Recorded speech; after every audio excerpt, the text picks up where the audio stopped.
why is it that the communities are feeling cheated on matters of employment? Because there are issues that we know as leaders.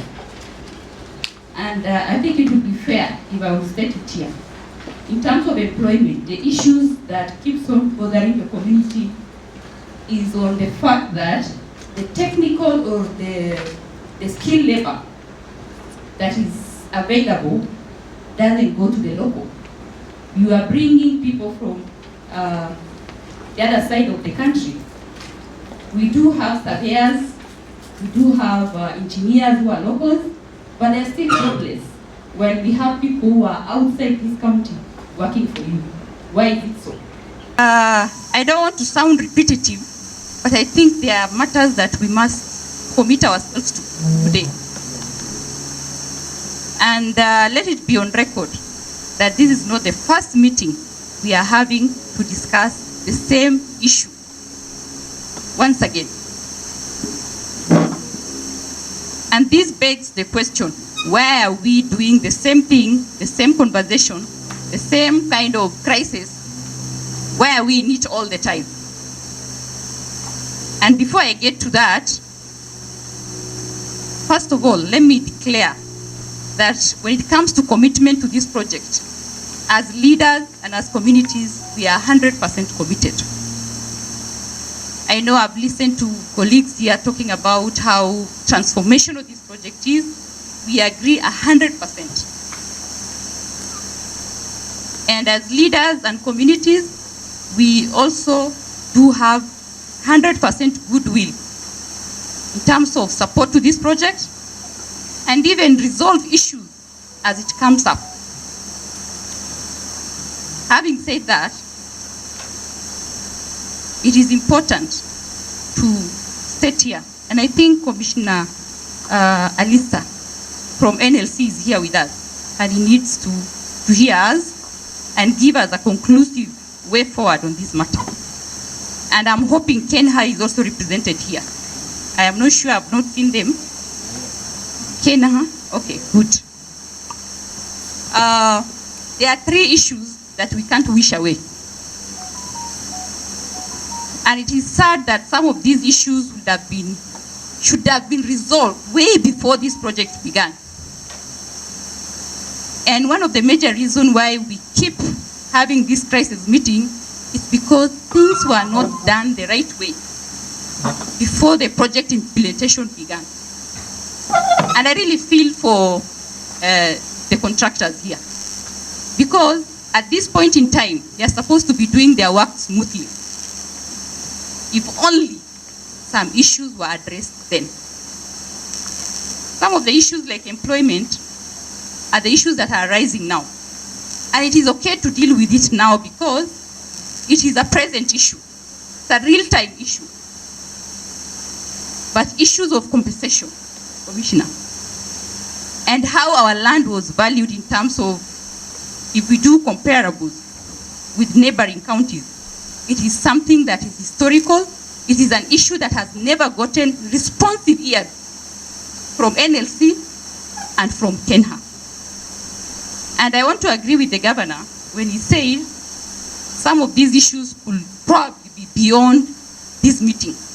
It might require intervention from the head of state.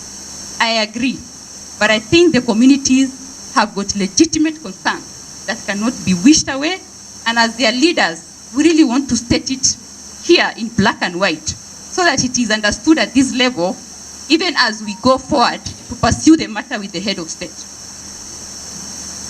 On compensation, Commissioner, compensation has got its rightful procedure that must be followed so that we get everything right to the level of who should be compensated and how they should be compensated and what should be compensated. But that was not done.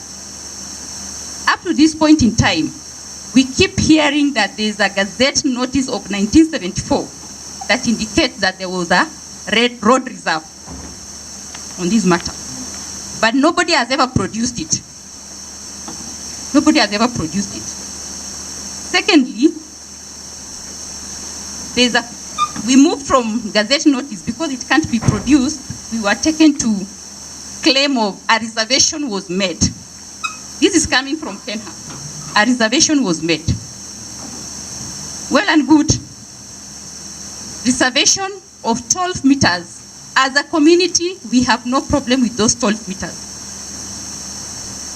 But the issue that cannot be ignored is the fact that Kenya requires more meters, around 48 meters more, that cannot be ignored in regard to compensation to the community. And that is where due process was not undertaken. Because for such project to happen, and there is a requirement of, in this case, 48 more meters, then there needed to be a procedure to acquire land. Commissioner, that was not done. It was just brushed away. And even as we stand here, Kenya, NLC is not ready to revisit that matter. Reason, we don't know. So the big question is, why should we be treated differently from other counties? It is a community land. The community land is under the county government. They are holding it in trust for the community. A compensation ought to have been done. The due procedure was never undertaken, and that is why, up to this point, communities are not happy. And I think this being a World Bank project, community rights and social issues should give a priority on everything. Unless the World Bank, I know, has changed its attitude when it comes to community matters. So, it may not be resolved here. It may require the intervention of the head of state, but that is an issue. If we don't address it, we will keep having this crisis meeting. And the road will be delayed over and over. It will be this back and forth forever and ever. So let's be very honest with each other. Let's not lie to each other. Compensation matter cannot be ignored and cannot be wished away. And it cannot take precedence over road completion. And I said we are very much committed to this project. It is a transformational project. It will change social lives of our people, but the very basic must be gotten right. We must get it right. Having said that, Commissioner, on compensation again, the comparables, make me understand why 7 years ago, for Nuno Modogashe, a square kilometer was paid 600 Kenya shillings. And 8 years later, for ISIOLO, the same square kilometer, we are paying 250 shillings. Make me understand. Even in the law of natural justice, where is justice there? And if we raise this matter, we are told the budget was never made available. We can't go back to that discussion. But these are the issues that continues to bedevil this project. It will not go on unless we address it. So let's just be very honest with each other. Get the basics right, even if it's not in this meeting, even if it requires us to go to the head of state. Governor, kindly lead us on that. We must give an explanation to the community why they are getting 250 when 8 years ago, their brothers and sisters on the other side of the road were getting 600 shillings. I mean, why they are getting 250. And why due process was not followed for their land to be acquired procedurally, for it to be titled and adjudicated for compensation. Those are the key issues. We can't ignore it. The last issue is on employment. Ding.